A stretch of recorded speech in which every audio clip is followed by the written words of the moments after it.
this. I wrote this little column that did the perfect thing if you want people to read and digest a column, which is it talked at great length about the Medicare Catastrophic Coverage Act of 1988, and which is obviously something that scintillates people and delights them in a way that, kind of, yeah.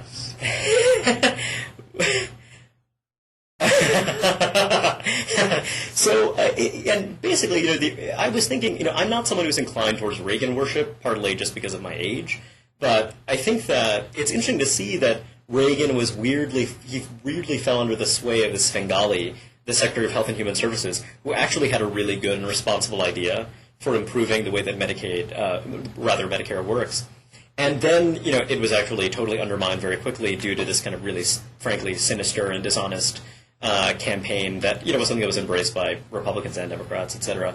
And it's just interesting because that's what really made me think about the fundamental ungovernability of this country. And, when you're talking about the erosion of trust, I'm just reminded, and I often invoke this, but Robert Putnam's sobering conclusion that trust is just lower in societies that have high degrees of heterogeneity. And if you look in cities and communities that have degrees, it's this really incredible thing. And there are lots of different ways to interpret this. The straightforward interpretation embraced by lots of sober, thoughtful people, including Ed Glazer, right-of-center economist, is that racism is playing a role here in terms of the taste for redistribution. Another thing that you could say, and it's a little quirky, but you could say that homogeneity leads people to overinterpret their normative ties to other people. You know what I mean? It's like a different way of looking at the same issue. And I just think that Charles Murray, his speech about the European model, the supposed European model versus the American model, was frustrating to a lot of people in a lot of ways. It was frustrating to me mainly because, so you're positing one model against the other model, but the American model, is it really the best version of itself?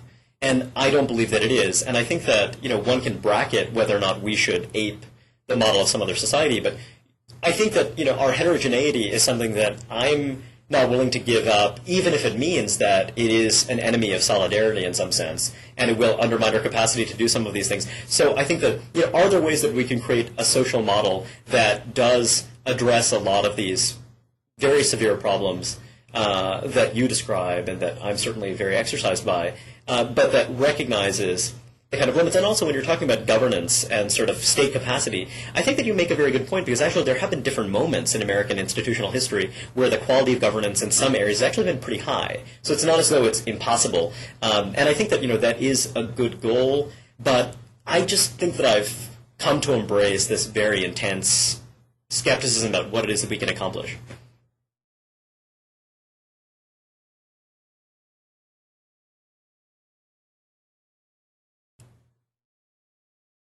Oh, yeah.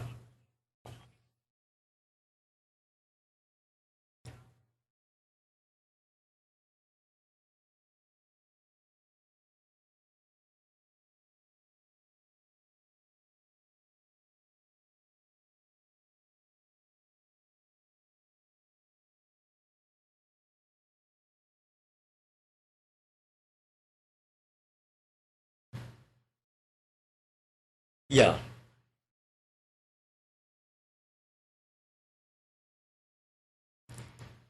And he's not someone who's inclined to be instinctively pro-government or anything like that. I'm obsessed with Phil Longman. I think he's awesome, but yeah. Actually, I'm reading this book on his recommendation. It's called Train Time by John Stiligo. Everyone should read it. It is like one of the 20 best books I've ever read in my life. It's awesome. Okay, but that's totally separate. But please continue. It's called Train Time, yeah. Check it out.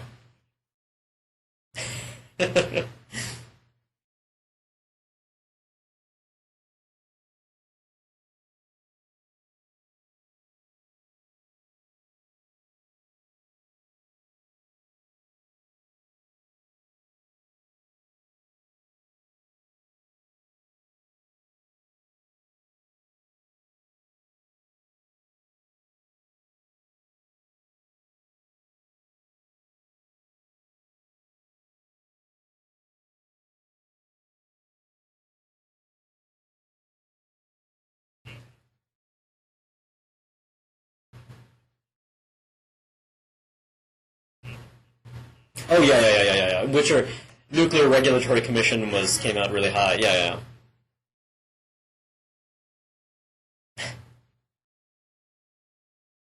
And Department of Transportation does really badly. Yeah.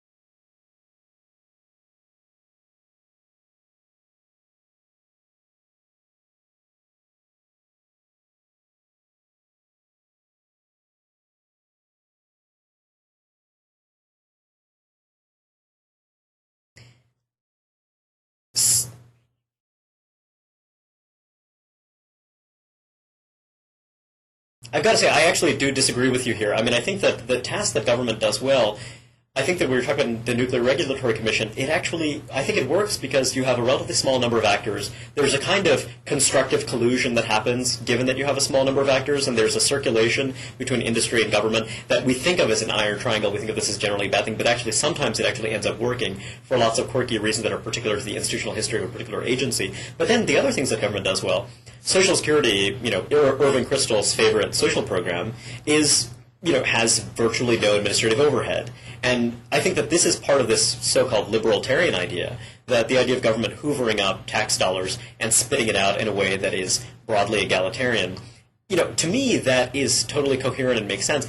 So I'm not saying that all bureaucracies are bad. I think that you're always going to find bureaucracies like DARPA that, for whatever reason, for reasons particular to their institutional history, and it's possible, as you suggest, that having a culture around civil service is going to draw on people and talent will cluster there. And I think that that's entirely possible. I just think that I just am a deep believer that our political, cultural sensibilities and our history, kind of these very powerful, so we could move things, we could tilt things gently in that direction. But when I look at the Obama budget, I think of it as an incredibly honest budget. That's one of the more kind of honest ones in terms of tackling with these problems. It's probably the best that American elites are going to be able to do, and to me, it's still hilariously unresponsive to lots of problems. You know what I mean? I think that I totally give them the benefit of the doubt. I know people who are working on this stuff who are truly the most earnest, dedicated, thoughtful, it could not get better than this, realistically, and it's just not going to fly. And their sense of what the political limitations are mean that this is just not the way to achieve the solutions that I think we need. We're talking in very broad terms, and I know this is kind of frustrating, but I think it is a marker of some of our disagreements.